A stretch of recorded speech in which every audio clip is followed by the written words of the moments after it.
Have you ever felt like you're running on a treadmill that never stops? Every morning, the same alarm. The same rush. The same pressure to prove yourself, to achieve more, to be more. And at the end of each exhausting day, you collapse into bed with one haunting question echoing in your mind. What is this all for? If you've ever felt this way, if you've ever craved just one moment of stillness in this deafening chaos we call modern life, then what I'm about to share with you might be exactly what you've been searching for without even knowing it. Today, we're not just talking about a book. We're talking about a mirror. An ancient mirror that's been reflecting truth for over 2,000 years. And when you look into it, you might just see something that changes everything. What if I told you that all your striving, all your anxiety about success, all your fear of falling behind, what if all of it was based on a fundamental misunderstanding? What if the real power in life doesn't come from winning, but from surrendering? I know that sounds absolutely crazy. It goes against everything you've been taught. But stay with me, because this idea, this ancient wisdom, has the potential to free you from a prison you didn't even know you were living in. Thousands of years ago, there lived a man who wasn't a king, wasn't a warrior, wasn't famous in any conventional sense. He was a librarian. Just an ordinary person working quietly in some forgotten corner of ancient China, organizing dusty scrolls that most people would never read. His name was Lao Tzu. And inside this quiet, unassuming man existed an ocean of insight so deep that its waves are still touching lives across the entire world, 25 centuries later. The book he left behind, the Tao Te Ching, isn't long. It's just 81 short passages. You could read the whole thing in an hour. But understanding it? That could take a lifetime.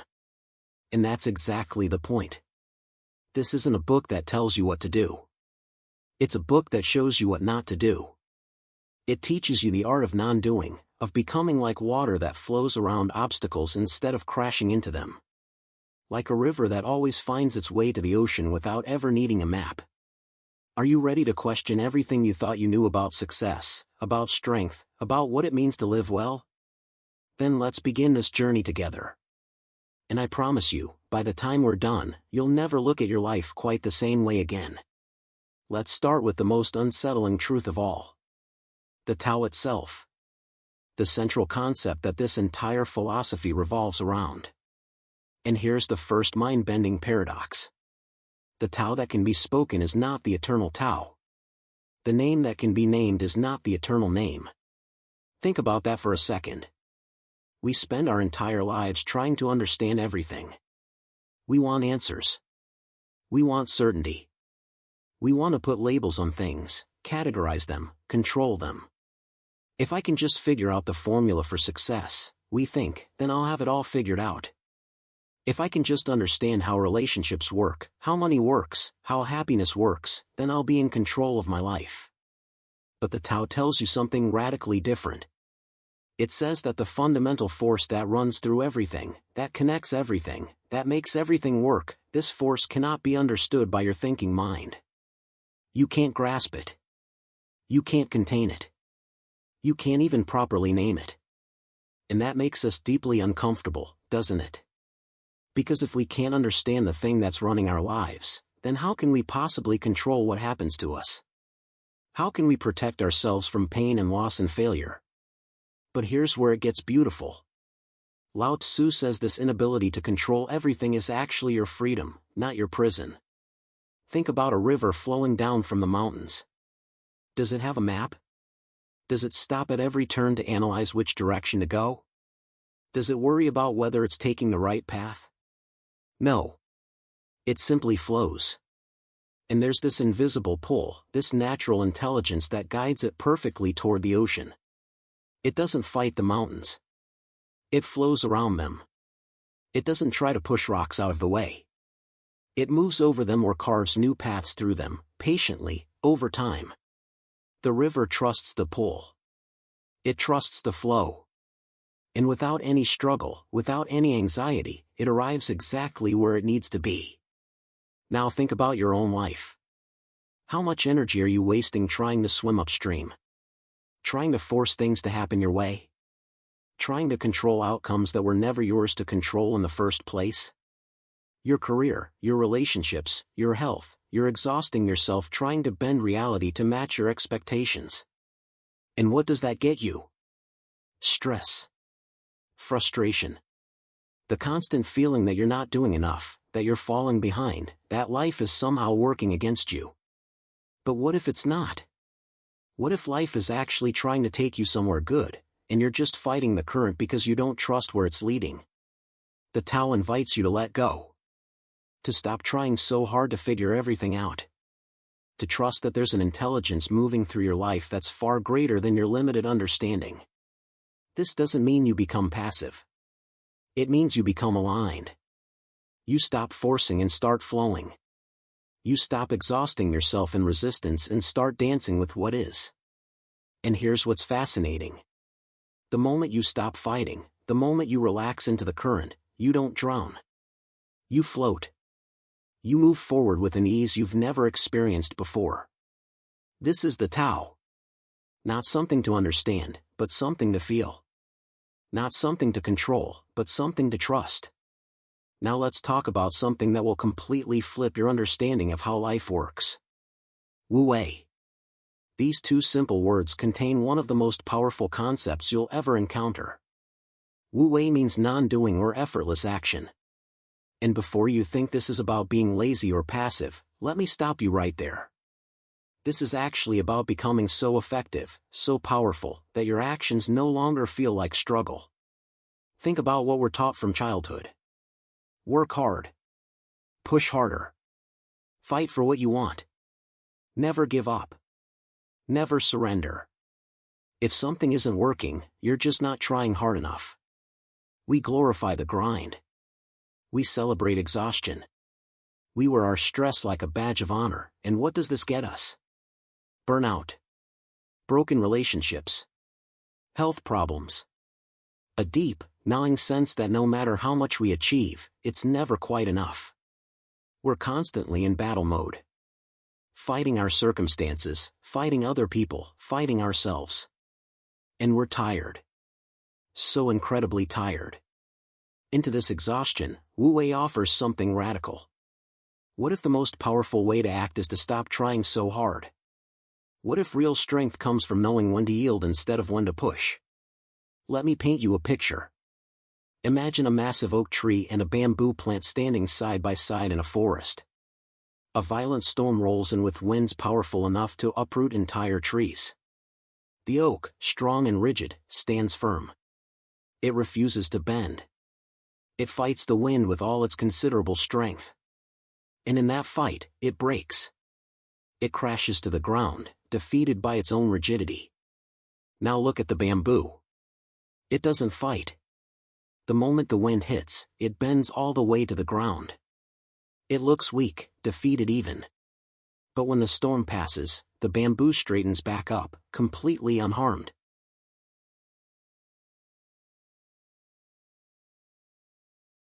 As if nothing happened. Which one was truly stronger? The one that fought or the one that flowed? This is Wu Wei in action. It's not about being weak. It's about being smart enough to know when resistance causes more damage than acceptance. Think about your own life. How many times have you fought a battle that didn't need to be fought? How many arguments have you had where you absolutely had to prove you were right, only to damage your relationship in the process? How many times have you pushed yourself past the point of burnout because you thought that's what success required? Wu Wei says there's another way. When you're in conflict with someone, instead of fighting to win, what if you listened? What if you tried to understand their perspective instead of defending your own? You might find that the conflict dissolves on its own, without any force required. When you're trying to teach your child something, instead of pressuring and pushing, what if you created the right environment and then stepped back? They might learn faster and more joyfully than they ever would under pressure. When you're working toward a goal, what if instead of forcing every step, you aligned yourself with the natural momentum and let things unfold in their own time? This isn't about giving up. It's about giving into a wisdom that's greater than your ego's need to control everything. It's about trusting that the river knows the way to the ocean, and your job is just to stay in the current. Wu Wei is the art of effortless effort. It's planting a seed, watering it, and then having the patience to let it grow in its own time. Not digging it up every day to check if it's sprouting. That's the trust Wu Wei requires. Can you trust life enough to stop fighting it? Can you trust that some things will work out better if you stop trying to force them? The day you truly understand this, you'll find that your life takes on a flow, an ease, that you never knew was possible.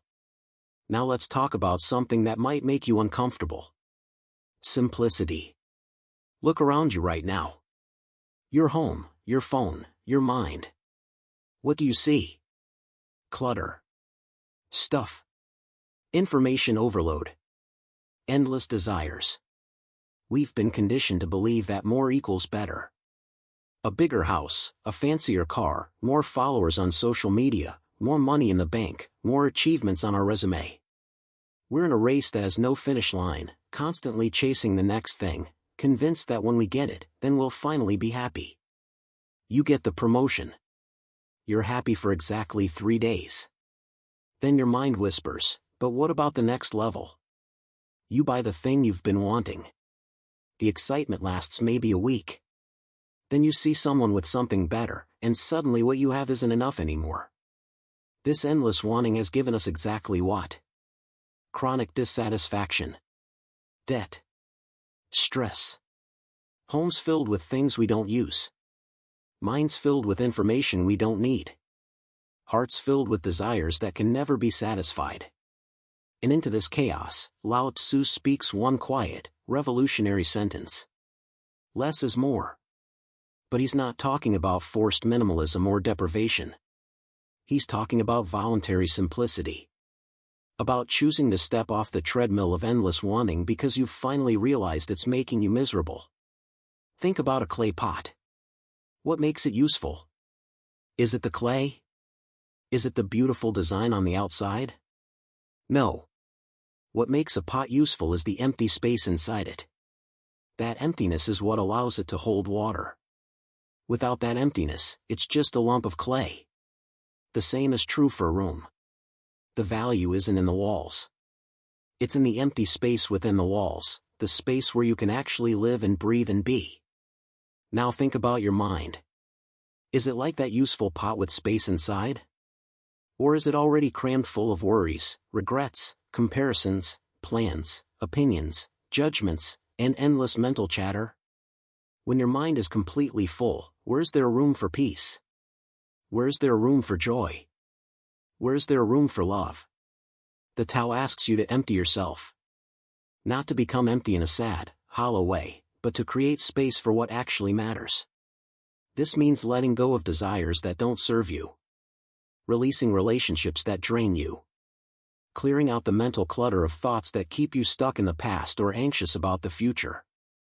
Living simply takes courage because you're going against the current of a culture that screams more, more, more at you constantly. People will think you're strange. They won't understand why you're choosing less when you could have more.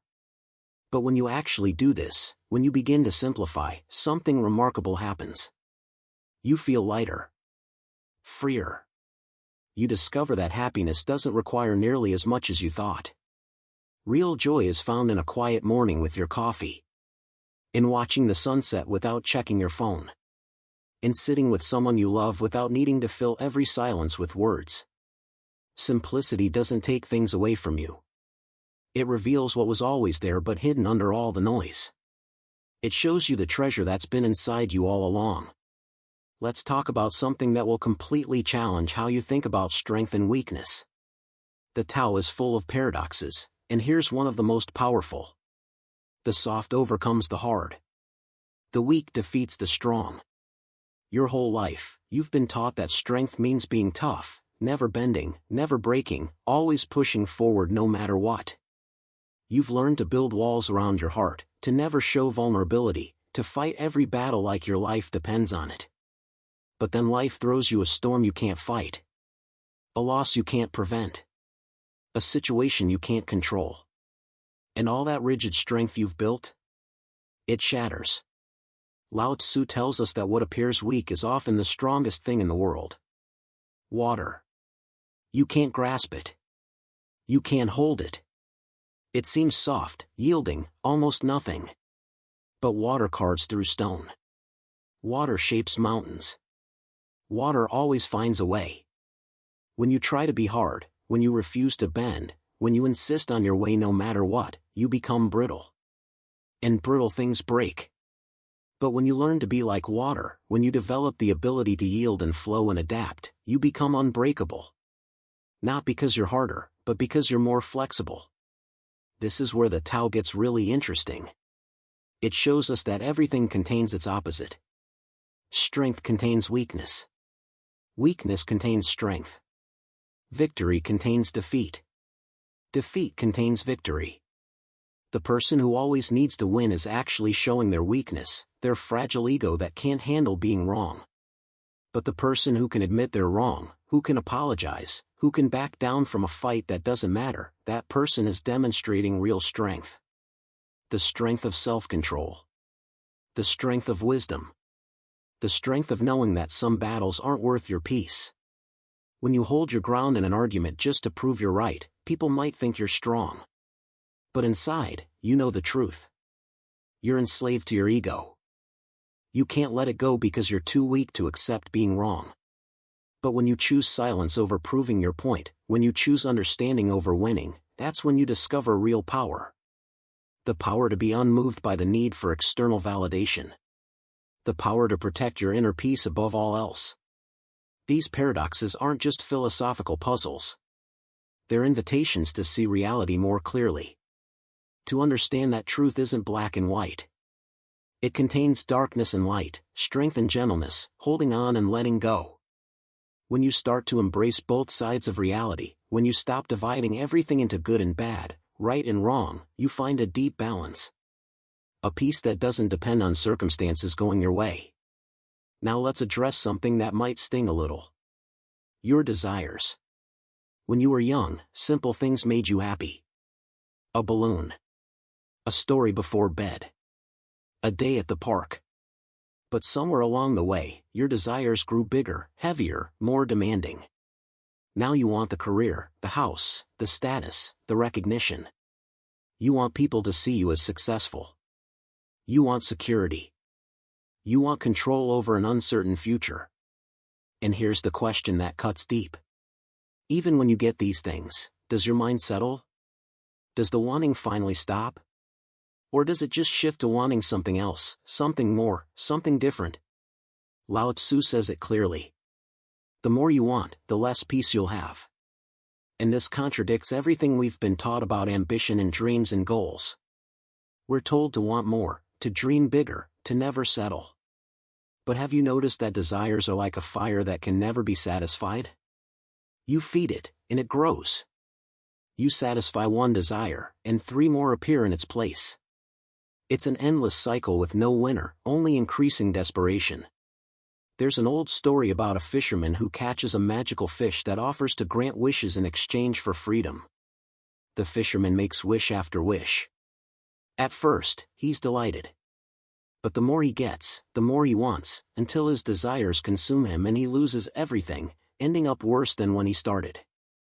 This is what unchecked desire does to us. The Tao isn't telling you to want nothing. It's not asking you to give up on life or become some detached hermit. It's making a much subtler point. Understand the difference between need and greed. Between what genuinely serves your well-being and what your ego craves to feel important or secure or better than others. When you chase everything, you lose your peace. But when you appreciate what you already have, a different kind of happiness emerges. One that comes from inside, not from external acquisition. Look at nature. Trees don't worry about growing fast enough. Rivers don't stress about finding the ocean. They simply exist in their natural state, and everything unfolds perfectly. The Tao invites you into that same natural rhythm. It asks you to recognize when your desires are driving you versus when you're moving from a place of genuine alignment. This doesn't mean you stop having goals. It means you stop being enslaved by them. You stop measuring your worth by how much you accumulate. You learn the art of contentment, which might be the most rebellious thing you can do in a culture built on manufactured dissatisfaction. Let's shift to something practical and profound. Leadership. If I asked you what makes a great leader, what would you say? Someone who commands respect. Someone who makes tough decisions. Someone who stands at the front and tells everyone what to do. The Tao has a completely different definition. The best leader is one whose existence is barely noticed. When their work is done, the people say, "We did this ourselves." This sounds crazy, right? How can the best leader be invisible? But think about someone in your life who truly changed you. Maybe a teacher, a mentor, a friend. They probably didn't force you to change. They didn't stand over you with demands and ultimatums. Instead, they created space for you to discover your own strength. They believed in you when you didn't believe in yourself. They guided without controlling. And when you finally succeeded, it felt like your own victory, not theirs. That's the kind of leadership the Tao describes. Real leadership isn't about being the loudest voice in the room. It's about being the deepest presence. It's not about giving orders. It's about creating an environment where people can flourish. Think of a tree that provides shade without asking for anything in return. It doesn't announce itself. It doesn't demand recognition. It simply stands there, and people naturally gather beneath it for rest and refuge. That's the power of quiet leadership. A great leader is like a gardener. They don't pull on the plants to make them grow faster. They simply ensure the soil is rich, the water is available, and the sunlight can reach. Then they step back and let nature do what nature does. The plants grow on their own, and the garden flourishes. The Tao teaches that true power is in empowering others, not in dominating them. When you stop trying to control everyone and everything, when you lead by example rather than by force, something magical happens. People don't follow you because they have to. They follow you because they want to. They trust you because you've shown them they can trust themselves. This kind of leadership transforms lives, builds communities, creates lasting change. And it all happens quietly, almost invisibly, which is exactly why it's so powerful. Now we come to the teaching that most people avoid. Death. Just reading that word probably made you uncomfortable. That's because we've been conditioned to see death as the ultimate enemy, the dark end that we must avoid thinking about at all costs. But Lao Tzu looks at death with completely different eyes. For him, death isn't an ending. It's part of the eternal cycle. Just as day follows night and night follows day, just as leaves fall and new ones grow, life and death are two movements in one endless dance. We cling to life with desperate hands. We try to control every moment, stockpile experiences, avoid pain, delay the inevitable. And in that clinging, in that fear, we actually diminish the life we're trying to protect. We become so afraid of losing life that we forget to actually live it. Think about it. If you knew with absolute certainty that you only had 1 year left, how would you live differently? Would you still waste time on petty arguments? Would you still scroll mindlessly for hours? Would you still postpone telling people you love them? Probably not. You'd suddenly see the preciousness of each moment. You'd appreciate the small things. A conversation. A sunset. The taste of food. The sound of laughter. The Tao says you don't have to wait for a terminal diagnosis to live this way. Death is already here, walking beside you every day.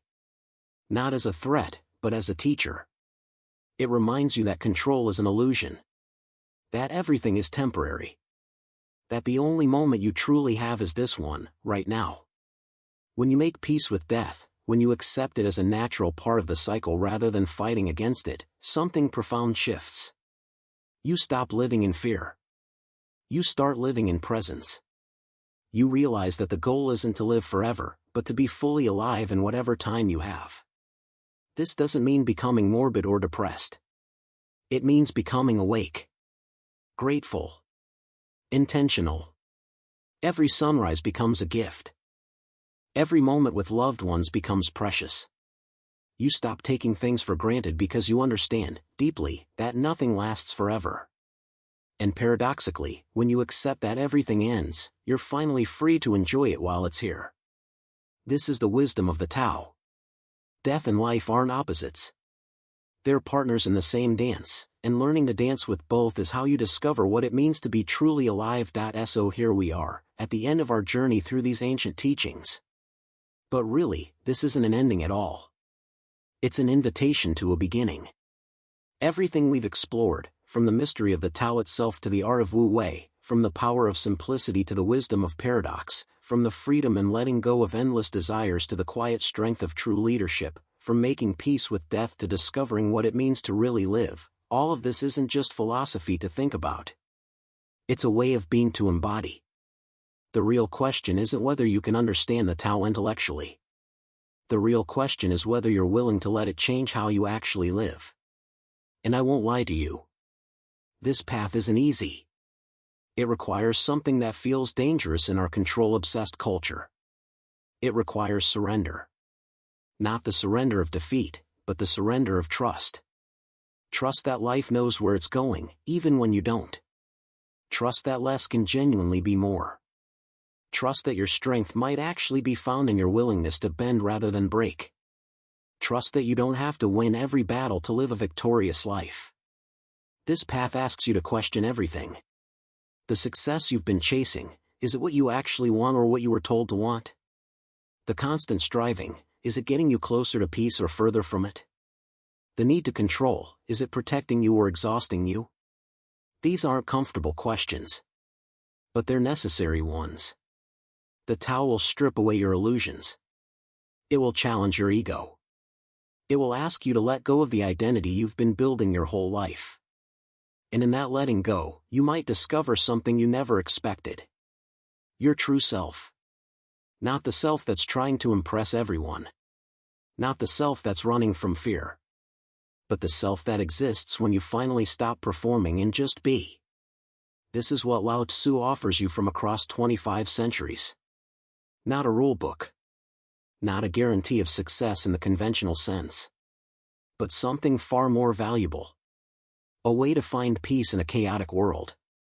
A way to flow instead of fight. A way to live that's aligned with the deepest truth of existence. The choice is yours. You can continue the exhausting race you've been running, or you can step off the treadmill and discover what it feels like to simply be. To move with life instead of against it.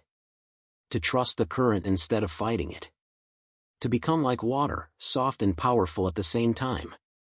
So I'll leave you with one final question, the only question that really matters. Are you ready to stop reading about the path and actually walk it? Are you ready to see what happens when you let go of the life you think you should be living and embrace the life that's trying to live through you? The Tao is waiting.